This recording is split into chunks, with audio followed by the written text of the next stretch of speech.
Soft, melancholic piano music begins, reminiscent of a Chopin nocturne. A gentle, slightly accented voice begins, almost whispering. "Oh, darling, you wouldn't believe. It's just one of those things. Isn't it? You think you've curated a little slice of paradise, meticulously planned an escape from the utterly mundane, and then it all just crumbles. It feels like a betrayal, doesn't it? Like someone has stolen a cherished childhood memory. You understand, don't you? You do understand the exquisite pain of shattered illusions. I am telling you this because someone needs to. Someone needs to document the sheer, unadulterated wrongness of it all. I was, foolishly, planning a little jaunt to Hoi An. Such a beautiful place, they say. Ancient, charming, filled with potential. And I stumble upon the Lasenta Boutique Hotel, Hoi An. The photographs, oh, the photographs. They whispered promises of serenity, of understated elegance. Naturally, being discerning, I booked a junior suite. One simply must have space to breathe, you see. And from the very outset, a sense of discord. A little tremor in the universe, signaling that something was amiss. I arrived, brimming with anticipation, only to be informed. And this is where it begins to unravel, my dears, that my suite was undergoing renovations. As if a perfectly good, pre-booked, promised suite simply decides to fall apart at the precise moment of my arrival. It's just rude. A junior suite, you must understand, isn't merely a room. It's an atmosphere, a statement. The bare minimum one expects when one has standards. They attempted the audacity to palm me off with a standard room. A standard room. And at the same price. It's not merely about the money, you understand. It's about the principle. It's about the blatant disregard for a paying guest, for basic human decency. It's capitalistic exploitation, darling. It's the universe's way of telling you that people don't value beauty anymore, that everything is reduced to a transaction. I had to engage hotels. Calm, naturally. They, at least, tried to intervene. But then the dishonesty. The front desk, that bastion of apathy, lied to them. They claimed I'd already accepted the substandard room. Can you even fathom the depths of such deception? It's like being gaslit by a hotel. A hotel. It's almost comical, if it weren't so utterly devastating. I was ultimately forced to accept a discounted rate, which, let me assure you, was no discount at all. It felt like being held hostage, you know.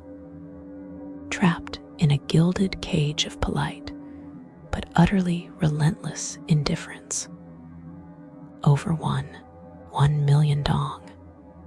It's just excessive. A gross misallocation of resources. You agree, don't you? It feels wrong, doesn't it? But the room, once I begrudgingly accepted my fate, wasn't even clean. Oh, don't misunderstand me. It wasn't visibly filthy, not in a coarse, obvious way. It was the dust, darling. The insidious, clinging dust that settled on every surface, a testament to a lack of care, a lack of respect for the very idea of cleanliness and the hair, strands of it clinging to the fabrics, whispering stories of previous occupants, of lives lived and carelessly left behind. It is a very basic expectation to be hygienic, isn't it? Like expecting the sun to rise.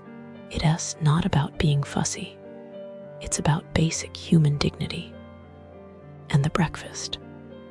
Oh, the breakfast.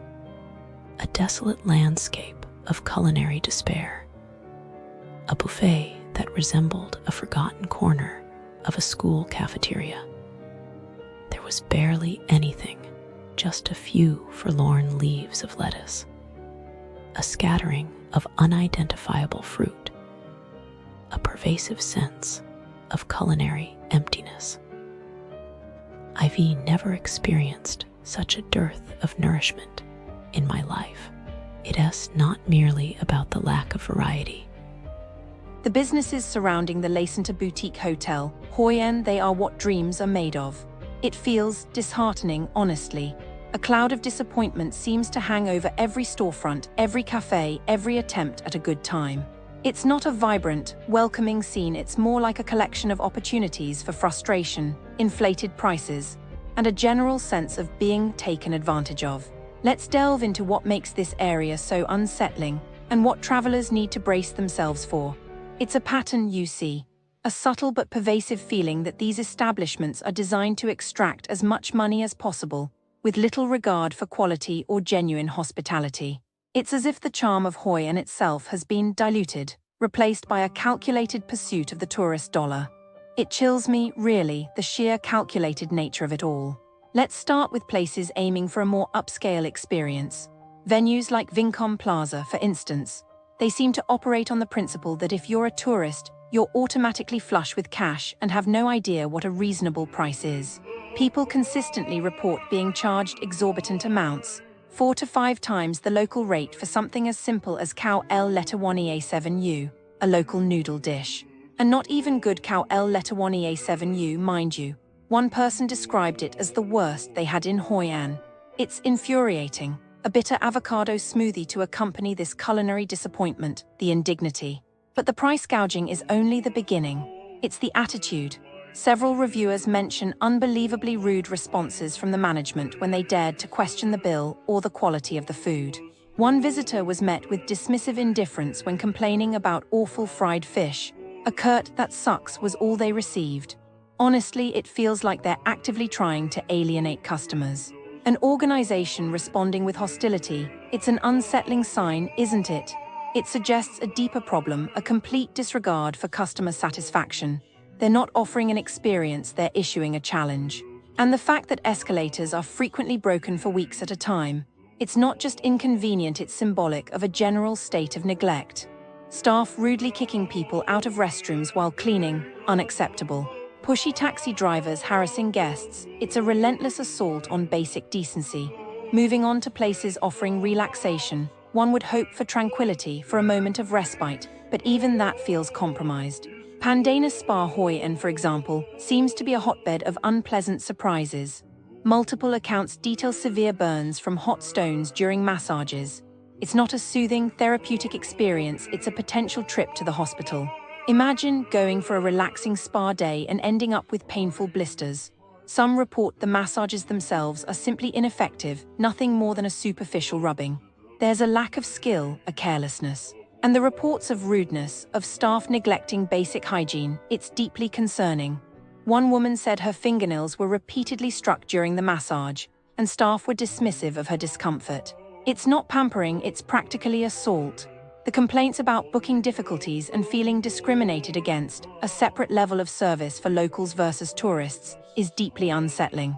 Then you have the restaurants aiming for a stylish atmosphere like Morning Glory Signature. They seem to prioritize appearance over substance. The food is described as average, bland, and even dangerous. Several people reported food poisoning after dining there. The portions are small, the prices are high, and the service seems indifferent. The trickery of showing different menus depending on the floor you're seated on, it's deceptive. And then there are the allergy concerns. A family with a peanut allergy had their requests ignored, putting a child's life at risk. It's not just bad service, it's reckless. The coffee shops are no better. Faifo Coffee, for instance, is a prime example of Instagram hype exceeding reality. The coffee itself is described as sour and watery, and they have the audacity to charge a fee just to enter the seating area. One reviewer described a woman sleeping with her feet up on a table, a symbol, perhaps, of the overall lack of standards. Imagine paying for bad coffee and then being forced to navigate a chaotic, unpleasant space. They also force you to order something, even if you just want to view the space, a subtle but infuriating power play. Even seemingly simple establishments like Dive Bar fall short. The reviews paint a picture of a boring, soft, melancholic Georgian girl voice, speaking slowly with pauses. I was looking into scams near Lasenta Boutique Hotel. Hoi An and, like it is sad, Tourists come for happy holiday, but some shops they play tricks. Not all, but some. Like shops near Lasenta Boutique Hotel, Hoi An, sometimes they change price after you pay. You buy souvenir, price on tag say 100,000 dong, but then cashier say no 200,000. And you already hold item, so what you do? Maybe argue, but you tired, you just pay. And then you walk away feeling stupid. So I think the shopkeeper just laugh after. They do this to many tourists because tourists leave soon, one tea come back to complain. And then tailor shops. Oh, tailor shops near Lasenta Boutique Hotel, Hoi An, they promise perfect suit in 2 days, take deposit, but fabric is cheap, stitching is bad. You go for fitting, they say tomorrow ready, but tomorrow never come. And your flight is soon, so you either take bad suit or lose money. I think the tailor just moved to next tourist, same trick. Also jewelry stores, they show you real silver, but when you buy it's fake. You don't notice until home. And then what? You call them, they just say no, you wrong, and you cry because how can people lie like that? Quietly maybe they think tourists are rich, one tea care, but it's not fair. And the worst, fake antique sellers. They say this is ancient, but it's just old looking junk. You pay too much, then find out it's nothing special. And the seller probably just sells same junk to next person. Pause, sad laugh, I don't know why people do this. Lasenta Boutique Hotel, Hoi An is so beautiful, but some shops they ruin the magic. Tourists just want happy memories, not lies. So be careful, okay?